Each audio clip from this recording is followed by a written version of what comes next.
के लिए काबतुल्लाह का क्यूब बनाया गया, यानी शीशे का ढांचा काबतुल्लाह का बनाया गया। और उस काबतुल्लाह के ढांचे के, काबतुल्लाह के ऊपर एक औरत, अमेरिकन म्यूजिशियन, एक अमेरिकी संगीतकार, गाने वाली, एक इज्जतदार तवाइफ उस काबतुल्लाह के ऊपर छत पर, उसके डिजाइन पर, असली काबतुल्लाह पे नहीं बल्कि उसका एक डिजाइन बना गया, सेम है। अगर मैं झूठ बोलता हूं, मुझे पता है कि कटिहार पूर्णिया में सबसे पहले मेरे खिलाफ पर्चे निकालते हैं लोग कि अब्दुल्ला को नहीं बुलाया जाए जलसों में। कोई बात नहीं है, लेकिन नहीं बुलाओ जलसों में, अब्दुल्ला 100 मरतबा हक बात बोलने की जरूरत पड़ेगी तो मैं बोलूंगा। मैंने कुछ सालों पहले कहा था कि जजीरतुल अरब में मंदिर की शुरुआत हो चुकी है। हमारे जो शेख हजरात हैं, हमारे जो अरब के फरमारवा हैं, वो यहूदियों के निगरानी में काम कर रहे हैं। तो इसी कटिहार और पूर्णिया की धरती पर मेरे खिलाफ पर्चा निकाला गया कि अब्दुल्ला साहब झूठ बोलते हो। इसी साल के अप्रैल में 771 करोड़ रुपए से अबू धाबी के अंदर 27 एकड़ जमीन में एक मंदिर का इफ्तिताह करके प्राइम मिनिस्टर साहब आए हैं कि नहीं आए हैं, बताइए। जजीरतुल अरब में उस वक्त मेरे खिलाफ झूठ बोला गया था कि नहीं मौलाना तो झूठ बोलते हैं, लेकिन मेरी बात बिल्कुल सच हुई। क्यों? दलाइल की रोशनी में बोलने की इस नाचीज की आदत है।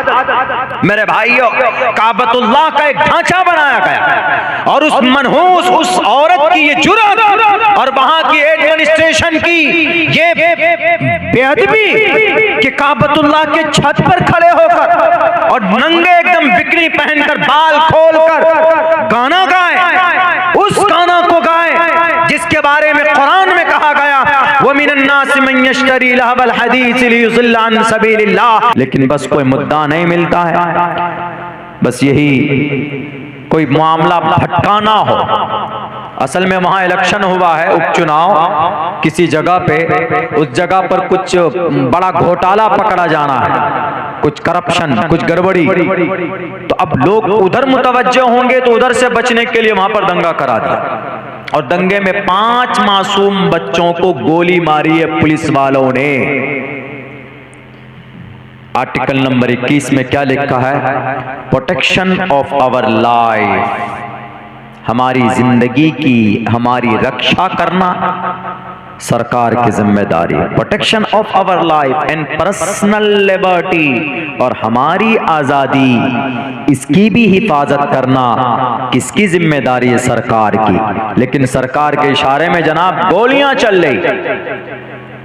मेरे भाइयों, क्यों हो रहा है ऐसा पता है? यह ऐसा मुसलमानों की बदअमली की वजह से हो रहा है।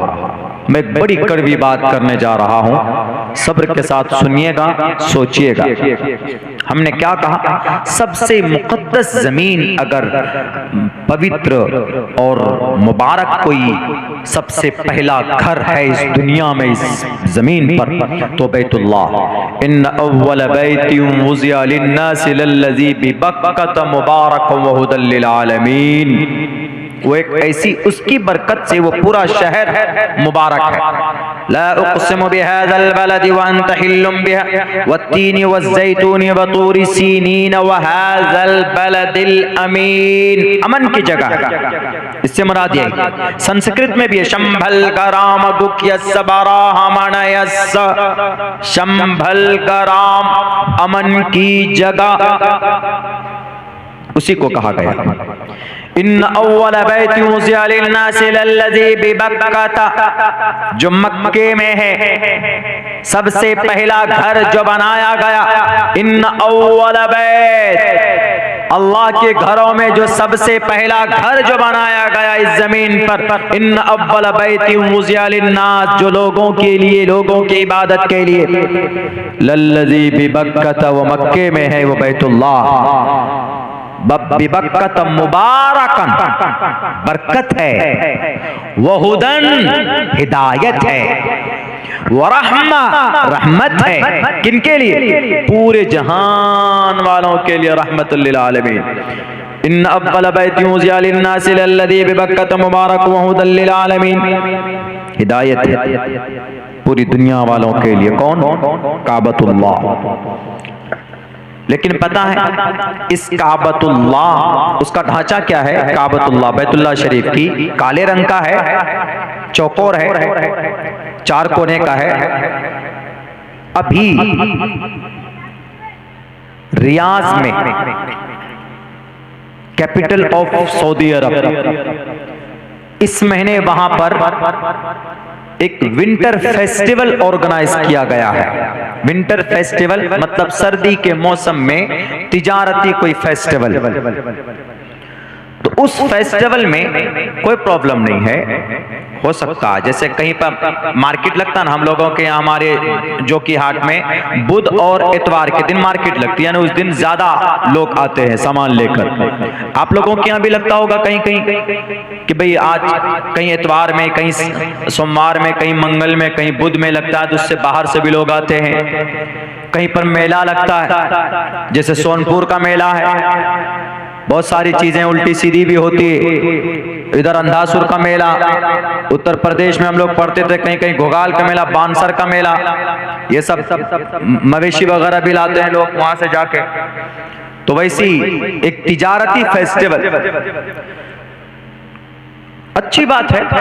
आदमी अगर करता है तो कम्युनिकेशन बढ़ता है। आपकी इस बस्ती में जलसा हुआ तो बहुत दूर से दुकान वाले भी आए, बहुत दूर से मुकर्रिर भी आए, और बहुत दूर से लोग जलसा सुनने भी आए।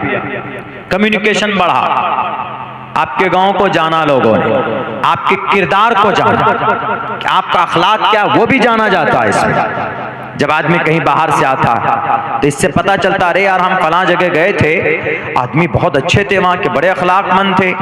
ऐसा होता है कम्युनिकेशन, जब एक लोग दूसरे उसमें जाते हैं। तो वहां पर भी हुआ, तो वहां पता है सबसे जो गलती हुई है, जो सबसे बड़ी जो शरीयत के खिलाफ काम हुआ है, मैं वो आप लोगों के सामने रखना चाहता हूं। मीडिया ने नहीं उछाला है इसको, लेकिन वो चीजें प्रिंट मीडिया में है, सोशल मीडिया में नहीं है, लेकिन प्रिंट मीडिया में है। वो क्या हुआ, तकरीबन 250 से कहीं ज्यादा सिंगर बुलाया, सिंगर, गाना गाने वाले, गाना गाने वाली, मर्द औरत दोनों, जिनको गुलकार, Gulkara, singer, musician, music. BBC ने ये कहा है कि दुनिया का सबसे बड़ा म्यूजिक त्योहार है ये, दुनिया का सबसे बड़ा गाने का त्योहार अभी चल रहा है। जब उनसे पूछा गया वहां के जिम्मेदार से कि आप इस मुकद्दस जमीन पर, चूंकि सऊदी एक ऐसी जगह है जहां से हम लोगों का आस्था जुड़ा हुआ है, बैतुल्लाह वहां पर है, मस्जिद नबी वहां पर है, कुरान वहां नाजिल हुआ, सहाबा की तादाद वहां पर, अल्लाह के नबी वहां पैदा हुए, हमारा आस्था जुड़ा हुआ है। जो आदमी जितना बड़ा होता है उसकी जिम्मेदारी उतनी बढ़ जाती। आपके यहाँ जैसे कोई आलिम दीन है तो वो एक आम आदमी से उसकी रिस्पॉन्सिबिलिटी ज्यादा है। एक आम आदमी है, कहीं पर भी खड़े होकर सिगरेट पी सकता है, क्यों? एक आम आदमी है, कोई वो नहीं है, उसका बहुत ज्यादा मकाम और मर्तबा नहीं है, उसको देखकर लोग कुछ हासिल नहीं करते, कुछ नहीं, अरे पीता है, सिगरेट पी रहा। लेकिन कोई आलिम दीन, कोई मुहज्जब आदमी खड़े होकर ऐसे सिगरेट पिए तो क्या कहेंगे, अरे मौलाना आप ही ऐसे कर रहे हैं, आप तो रोल मॉडल हैं, आप तो अच्छी बात बताते हो और आप ही सिगरेट पी रहे हैं। तो जो जितना बड़ा होता है कौम के लिए उतना ही बड़ा जिम्मेदार भी होता है। तो वहां पूरी दुनिया से मुसलमान हज करने जाते हैं, पूरी दुनिया से मुसलमान, चूंकि हज अरकान इस्लाम में से, बुनियल इस्लाम अला खम्सिन शहादा, 5 चीजों पर इस्लाम की बुनियाद है। अरकान इस्लाम, कलीमा, नमाज, रोजा, ज़कात, हज के लिए कहाँ जाते हैं? काबतुल्लाह हम लोग जाते हैं। यहाँ से तो 4-5-6 लाख रुपए भी लगते हैं, लेकिन एक हज एक प्रोसेस है, तो वहां से हमारा आस्था जुड़ा हुआ है। अगर वहां कोई काम खिलाफे शरीयत हो, वहां पर कोई काम ऐसा हो जो कुरान में नहीं है, वहां पर कोई काम ऐसा हो जो अहादीस में नहीं है, तो ये बड़े ताज्जुब की बात होगी फिर, क्या रे ऐसा कैसे हो गया? तो वहां पर पता है क्या हुआ? वहां पर और भी उस फेस्टिवल में, उस मेले में कपड़े की दुकान वाला आया, कोई डिजाइन वाला आया, कोई कुछ वाला आया, कोई मुजस्समा लेकर आया, मुजस्समा ईरान से भी लोग आए मुजस्समा लेकर, कुछ लोग स्टेचू लेकर आए, कुछ लोग साइंस लेकर आए, अलग अलग तरीके पर लोग लेकर आए। लेकिन जो सबसे बुरा काम हुआ वहां पर वो ये हुआ कि वहां पर गाना गाया गया और बरहना हालत में, नीम बरहना, जैसे लड़कियां सब, औरत फिल्मी हीरो हीरोइन सब बिकनी पहनकर, आधे कपड़े पहनकर डांस करती है, वो अपना हुनर दिखाती। नीम बरहना अदाकारों ने, लड़कियों ने, औरतों ने वहां पर गाने गाए। जब पूछा गया जिम्मेदार से, शरीयत के खिलाफ है, जब कुरान में है गाना हराम है, हराम है, हराम है। मिनन्नास मन यश्तरी लहवल हदीस लियुज़िल्ल अन सबीलिल्लाह बिगैर इल्म व यत्तखिदा हुज़वा। गाना है इससे मुराद, लहवल हदीस से मुराद हजरत अब्दुल्लाह इब्न अब्बास और हजरत अब्दुल्लाह इब्न मसूद फरमाते हैं लहवल हदीस से मुराद गाना है। जो आज जब कुरान में गाना बता दिया गया कि हराम है, सुनना, लिखना, बनाना, उसका गाना हराम है, नस्से कती है। जब गाना हराम था तो फिर वहां रियाज में, कैपिटल जो राजधानी है, वहां पर गाना क्यों गवाया गया? वो भी मर्द से कम, लेडीज से। नीम बरहाना यानी पूरा आधा बदन खुला हुआ, बिकनी और स्कर्ट पहनकर गाना गा रही थी। उन्होंने कहा कि हम सिर्फ अभी तेल से हमारी आमदनी है, हम आमदनी बढ़ाना चाहते। अरे अल्लाह के दुश्मन, तुम सोचो, तेल की बदौलत अल्लाह ने तुम्हें इतनी दौलत दी है और उसकी नाशुक्री करते हो। कुरान करीम के खिलाफ और शरीयत के खिलाफ तुमने गाना बजवाया और गाना गवाया। खिलाफ शरीयत काम होगा तो याद रखो, सुन लो, कोई भी हो, तुर्रम खा, अब्दुल्ला सालिम हो के सऊदी या जजीरतुल अरब का कोई भी बादशाह हो, वो कुरान और हदीस से बढ़कर नहीं है, हमारे कुरान से बढ़कर नहीं है, हदीस से बढ़कर नहीं है। अगर अल्लाह नाराज हुआ तो तुम्हारे तेल के जो टैंक है और तेल जो जमीन से अल्लाह तुमको अता फरमाता है, ये कोई अब्बा के घर से नहीं निकालते तुम तेल, ये तेल अल्लाह देता है तुमको। और जब तुम उनकी नाशुक्री करोगे तो अल्लाह, जब किसी नियामत की नाशुक्री कोई बंदा करता है तो अल्लाह उसको छीन लेता है और तेल का टैंक और तेल का गढ़ा सूखेगा।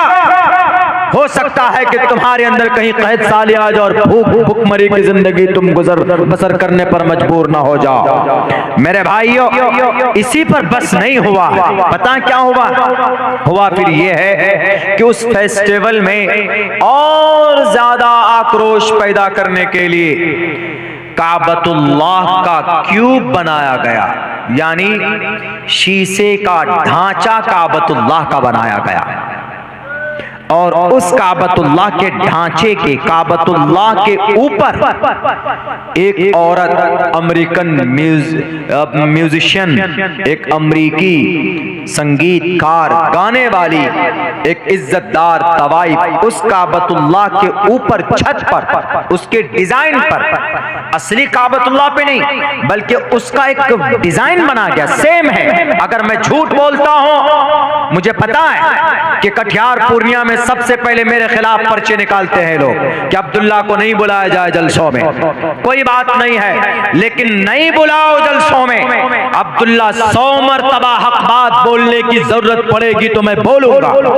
मैंने कुछ सालों पहले कहा था कि जजीरतुल अरब में मंदिर की शुरुआत हो चुकी है। हमारे जो शेख हजरात हैं, हमारे जो अरब के फरमारवा हैं, वो यहूदियों के निगरानी में काम कर रहे हैं। तो इसी कटिहार और पूर्णिया की धरती पर मेरे खिलाफ पर्चा निकाला गया कि अब्दुल्ला साहब झूठ बोलते हो। इसी साल के अप्रैल में 771 करोड़ रुपए से अबू धाबी के अंदर 27 एकड़ जमीन में एक मंदिर का इफ्तिताह करके प्राइम मिनिस्टर साहब आए हैं कि नहीं आए हैं, बताइए। जजीरतुल अरब में उस वक्त मेरे खिलाफ झूठ बोला गया था कि नहीं मौलाना तो झूठ बोलते हैं, लेकिन मेरी बात बिल्कुल सच हुई। क्यों?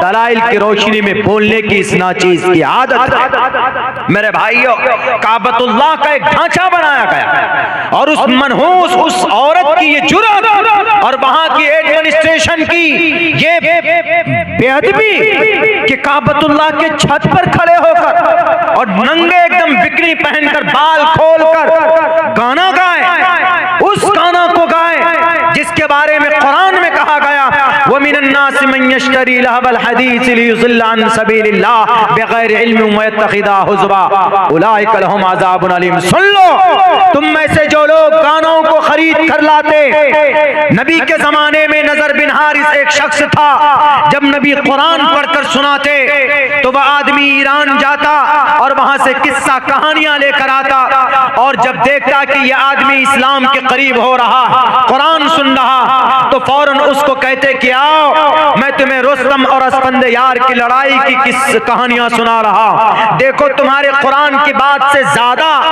लजीज और ज्यादा मजेदार बात हमारे इस कहानी की किताब में है कि नहीं है, इसीलिए तुम ही बताओ कि तुम्हारा कुरान ज्यादा मजा देने वाला है कि हमारी ये किस्सा कहानी की किताब। नजर बिन हारिस तभी जाकर अल्लाह ने कुरान करीम की यह आयत नाजिल की थी। उस वक्त में कुरान के खिलाफ उन्होंने गाना और किस्सा कहानी लेकर आए थे। आज 250 गाना गाने वाली लड़कियों को, इज्जतदार तवाइफ को, बल्कि बाजारू औरत को वहां पर जगह दी गई है। तो आप क्या कहेंगे, नजर बिन हारिस वाला अमल है कि नहीं है? मेरे भाइयों, कितनी बड़ी तौहीन है बैतुल्लाह की, काबतुल्लाह की मुकद्दस जगह। हम लोग तो मस्जिद में अपने मस्जिद के छत पर भी चप्पल पहनकर नहीं जाते हैं। क्यों? खिलाफे अदब है, मस्जिद का एहतराम है कि भाई मस्जिद है, जैसे मस्जिद में हम लोग चप्पल पहनकर नहीं जा सकते। क्यों? क्योंकि चप्पल में गंदगी रहती है, चप्पल के अंदर बहुत सारी चीजें लगी हुई होती है, जायज नहीं है। अगर चप्पल में गंदगी है तो उसको पहनकर मस्जिद में जाना नोट अलाउ। मस्जिद के छत पर भी नहीं जाते चप्पल पहनकर। क्यों? मस्जिद है, ये पवित्र जगह है, पाक जगह है, अल्लाह को पसंद है ये जगह। अब वहां पर एक लेडीज को खड़ा कर दिया है, लो मैडम पढ़िए गाना, सुनिए, हमें सुनाइए। वो भी कहां? काबतुल्लाह के छत पर क्यूब बनाया गया शीशे का, और उसके ऊपर लोगों से कहा गया, वहां की एडमिनिस्ट्रेशन से, जिम्मेदारों से, क्या आपने इतना बड़ा गुनाह अजीम को करने का कैसे इजाजत दिया आपने?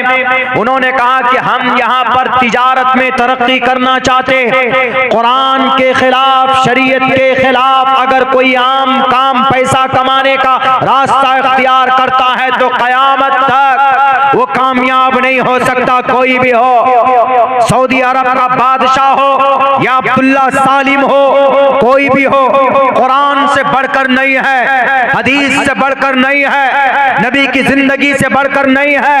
ईरान से मुजस्समे भी लाए गए इस त्योहार में, यानी वो वो बुत जो 360 बुत थे काबतुल्लाह के इर्द गिर्द, वद्दम वला सुवाक वला यगूस व यऊक व नसरा, ये सब बुत, उन बुतों को फिर से लाने की बात कही जा रही है, एंट्री की बात की जा रही। अरे जिन बुत परस्ती के खात्मे के लिए बीबी सुमैया के जिस्म के 2 टुकड़े हुए, और जिस शिर्क के खात्मे के लिए बिलाल हबशी के जिस्म में सुराख किया गया, जिस दीन इस्लाम की वहदानियत के प्रचार के लिए हजरत जुबैर की आंखें निकाली गई, आज आराम के साथ बैठे हो गद्दी पर और सोने के खान में बैठे हो, पानी के खजाना, पेट्रोल के खजाने पर बैठे हो, तो आज तुमको नजर नहीं आती उनकी कुर्बानी जो सहाबाए किराम ने कुर्बानी दी थी। कई हजार सहाबाए किराम ने अपने खून को पानी की तरफ बहाकर तब जाकर इस्लाम हम तक पहुंचाया, और आज हम मुसलमान रोंते पैरों से। अब क्या कहिएगा, बोलिए तो किस पर विश्वास होगा? कितना बड़ा जुर्म है ये। अगर मैं झूठ बोलता हूं तो प्रिंट मीडिया के वेबसाइट पे जाइए आप, winter festival season has been organised in Saudi Arab, आप लिखिए, आपको पूरा आ जाएगा, सब कुछ आ जाएगा। किससे शिकवा करें? मैं कुछ बोलूं तो हमारे सीमांचल वाले नाराज हो जाते हैं कि मौलाना आपने शेख के खिलाफ बोला, आपने मोहम्मद बिन सलमान के खिलाफ बोला। यकीनन बोलूंगा, अगर मेरा बाप शरीयत के खिलाफ काम करेगा तो बोलूंगा, अगर मेरा बेटा मेरी बीवी शरीयत के खिलाफ काम कोई करेगा तो उनको भी तंबीह करूंगा। क्यों? ये इस्लाम का नेचर है। अल्लाह के नबी ने फरमाया, मन रआ मिनकुम मुनकरन फल्युगय्यिरहु बियदी फइल्लम यस्तती फबिलिसानी फइल्लम यस्तती फबिक़ल्बी वज़ालिका ज़अफ़ुल ईमान, रवाहुल मुस्लिम। अल्लाह के नबी ने फरमाया कि कोई बुराई देखो तो उसको रोको। हो सकता है कि भूल से कर रहे हैं, अल्लाह तौफीक देते, हिदायत देते। आज पूरी दुनिया के अंदर मुसलमान नरगे में है, और हमारे लोग जिनको अल्लाह ने दौलत दी है वो एकदम मौज में है, मस्ती में है। भारत के अंदर क्या मुसलमान कमजोर है? बिल्कुल कमजोर नहीं है। भारत के अंदर मुसलमानों के पास बहुत दौलत है, लेकिन हाँ, आम मुसलमानों को कब्जा नहीं दिया है, बल्कि कुछ बड़े लोगों के हाथ में है। इसीलिए जिस दिन ये उम्मत, हमारे लोग सुधर जाएंगे, हमारा अमल अच्छा हो जाएगा, तो हमारी मस्जिदों पर नजरें डालना लोग छोड़ देंगे, हमारे मदरसों में ताले लगाना छोड़ देंगे, और हम पर अत्याचार करना छोड़ देंगे। जिस दिन हमारा अमल दुरुस्त हो जाएगा। इसीलिए मुसलमानों, मैं हर जलसे में आखिर में यही बातें कहता हूँ कि हम मुसलमानों को अपने अमल को सुधारने की ज़रूरत है, वरना हमारे पास बहुत दौलत है। आपको इस मस्जिद की तामीर के लिए चंदा करने की कोई ज़रूरत ही नहीं थी, अगर हमारी वो तंजीम अगर आपकी मदद करती। कौन सी तंजीम? वक्फ बोर्ड, जिसको मिस्टर मोदी जी अपना ले हथियाने की कोशिश कर रहे हैं। बहुत पैसा है, बहुत करोड़ों रुपए, 12,000 करोड़ रुपए सालाना इनकम है वक्फ बोर्ड का। कहां जाता है पैसा? वक्फ बोर्ड का पैसा कहां गया? मस्जिद बनी, वक्फ बोर्ड ने मस्जिद बनाई नहीं, कोई मदरसा चलाया नहीं, कोई हॉस्पिटल है नहीं, कोई यूनिवर्सिटी है नहीं, कोई इंस्टीट्यूट है नहीं, कोई ट्रेनिंग कॉलेज है नहीं, कोई यूपीएससी की कोचिंग सेंटर है नहीं, कोई नीट की एग्जाम के लिए बच्चों की तैयारी के लिए कोई बंदोबस्त है नहीं। तो पैसा कहां जा रहा है? तो घोटाला हो रहा। इसीलिए अल्लाह ने कहा, ज़हरल फसाद फिल बर्रि वल बहरी बिमा कसबत ऐदिन नास। लोगों की बदअमली की वजह से मिस्टर मोदी, मिस्टर योगी, मिस्टर अमित शाह खड़े होंगे। ये ऐसे नहीं हुए, ये भारत नहीं, भारत के मुसलमानों के अमल को दुरुस्त करने के लिए खड़े हुए। समझ लीजिए। इसीलिए मेरे भाइयों, चूंकि वक्त काफ़ी हो चुका है, मैं आप लोगों से यही गुजारिश करूंगा कि इस वक्त 2-3 काम करना है। ये हमारे जितने भी नौजवान हैं, ये अपनी जवानी को महत्व नहीं देते, ऐसे एकदम लफंगे की तरह ज़िंदगी गुजारते नहीं। एक एम सेट कीजिए और कम से कम अपनी ज़िंदगी में नमाज को जगह दीजिए। नमाज बहुत ज़रूरी है। आप यूँ सोचेंगे कि हम निकल जाएंगे, बिल्कुल नहीं। नमाज के बारे में सवाल होगा। जानबूझकर नमाज छोड़ने वाला कुफ्र के दरवाजे तक पहुंच जाता है। इमाम इसहाक बिन रावे कहते हैं कि वो तो काफिर हो जाता है जो जानबूझकर नमाज छोड़ता है। इसलिए माओ बहनों से भी कहूंगा कि आप नमाज की पाबंदी करें। मुसलमानों के चेहरे में नूर नहीं है, मुसलमान सुन्नत से दूर है। अल्लाह के नबी की सुन्नत पर कौन अमल करेगा? एक सुन्नत पर अमल करेंगे तो 100 शहीदों का सवाब रब देता है। इसीलिए इस उम्मत को अमल की जरूरत है, वरना सारी चीजें अभी भी वैसे ही है। वही कुरान है, वही शरीयत है, वही अहकामात है। आज मानने वाले बदल गए तो अल्लाह ने निजाम को बदल दिया। पहले वही साहबी थे, वही कुरान था, वही 5 वक्त की नमाज थी, लेकिन ये किसी से डरते घबराते नहीं थे। आज अगर किसी का नाम लो तो डरते और घबराते। आज मिस्टर योगी और मोदी की बात अगर उसकी पुलिस आ जाए तो पैंट में पेशाब कर दिया जाता। ये बुज़दिली आई कहां से? ये बुज़दिली सिर्फ दुनिया की मोहब्बत ने पैदा की है आपके अंदर। अगर आपका ईमान मजबूत हो, पाबंदी से नमाज पढ़ें, तो जो मोमिन होता है वह अल्लाह के अलावा किसी से नहीं डरता। वल्लाहु अहक़्क़ु अन तख़्शौ। इसीलिए मैं यही कहूंगा, इन दयन आखिर के अंदर में जितने भी लोग बचे हैं, मैं जानता हूं कि आप लोगों को भी नींद आ रही है और हम भी बहुत ज्यादा थके हुए, बहुत लंबा सफर करके पहुंचे। चंपारण यानी 400 किलोमीटर दूर का सफर करके पहुंचे आपके जलसे में। तो बस इतना कहूंगा कि इस उम्मत को अमल सुधारने की जरूरत है। हम अपना अमल सुधारें, इंशाअल्लाह हमारी मस्जिद की भी हिफाजत अल्लाह करवा देगा और हमारी भी हिफाजत अल्लाह करवा देगा। मैं दुआ करता हूँ अल्लाह सुब्हानहू व तआला से कहने सुनने से ज़्यादा अमल की तौफीक अता फरमाए। बहुत बहुत शुक्रिया। जज़ाकल्लाह। अस्सलामु अलैकुम व रहमतुल्लाहि व बरकातहू।